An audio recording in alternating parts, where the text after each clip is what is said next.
Darkest Day. So Darkest Day is a British horror film, low budget zombie movie, and the man behind this is Dan Rickard, who both directs and stars in this movie as a character called Dan. So we've seen plenty of low budget zombie horror films throughout the last few years. So how does this one stack up?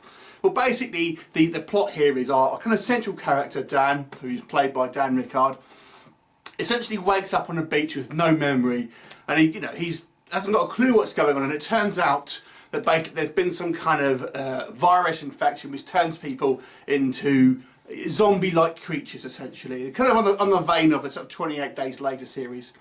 He kind of runs into a kind of group of other survivors who basically just see him hanging out in his house, just being dickheads basically and acting like hipster morons. Essentially, the plot thickens and the military get involved, and they seem to have their own sort of agenda about what's going on, and it's a case of having to avoid both the military and also these kind of zombies that are patrolling the streets. So that's the basic premise here. Not a particular original film by any stretch of the imagination, but how does it sort of stack up compared to its contemporaries? Well, let's go through the good and the bad. So the good, first of all, I have to say, this is obviously a low budget film, and I kind of try and factor that in when I'm kind of judging films, but they do a decent enough job here of setting up some of the I believe Brighton, which is not miles away from where I live actually, but there's a few sort of scenes where we kind of see cars that have been kind of left behind and deserted buildings. So they do a fairly good job. In fact, they have got this kind of very low budget and making it look like this is a kind of an area which has been kind of abandoned somewhat. So there's a couple of decent shots there that I quite liked. And the other thing I would give this film praise for is the actual zombies themselves seem genuinely dangerous. I mean, even one zombie, because these are the faster running type zombies, if they get involved, if they get in your house basically, they can be quite dangerous and take quite a lot to actually take down. So there's a kind of genuine threat about these kind of creatures.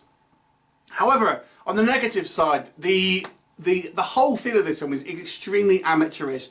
Now, if I just start on a technical level, first of all, the technical camera work here, oh god, the camera work is horrible. It is extremely, shaky cam to the max. Sometimes it's out of focus. It's got the most awful editing I've ever seen, I think, in a modern film. It's terrible editing.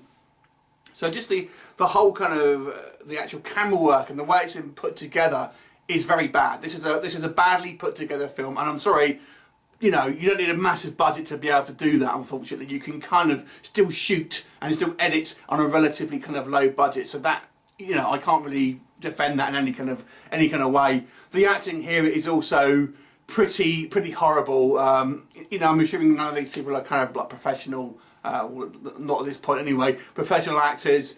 The line delivery is very forced and feels very uncomfortable. I have to say the guy behind this has put himself into this role, and it does feel like he's trying to make himself feel like a bit of a badass, basically.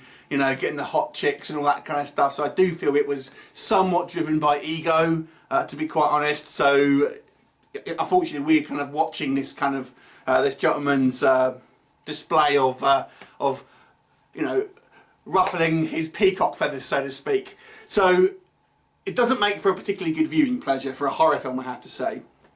Like I said, the story is fairly generic here.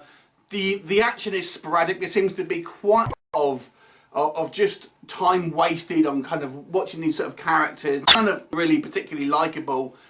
Just fanning about in their in their dwellings basically, and acting like just dickheads, to be quite honest. And there's you get a few somewhat trying to be artistic shots of looking off in the distance and things like that, but it just stays on these things for a little bit too long.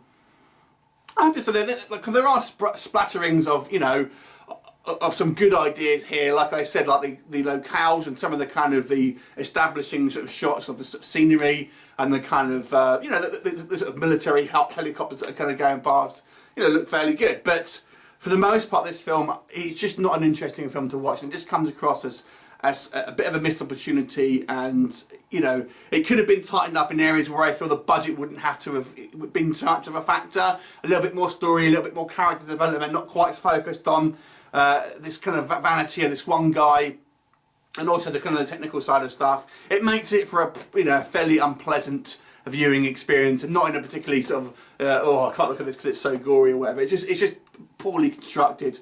So I have to say, although it does have a couple of redeeming features here and there, for the most part this film is pretty unwatchable. So I'm going to give this movie a 2.5 out of 10. Have you seen it? What did you think of it? Leave me a comment and I will look forward to seeing you next time. Bye for now.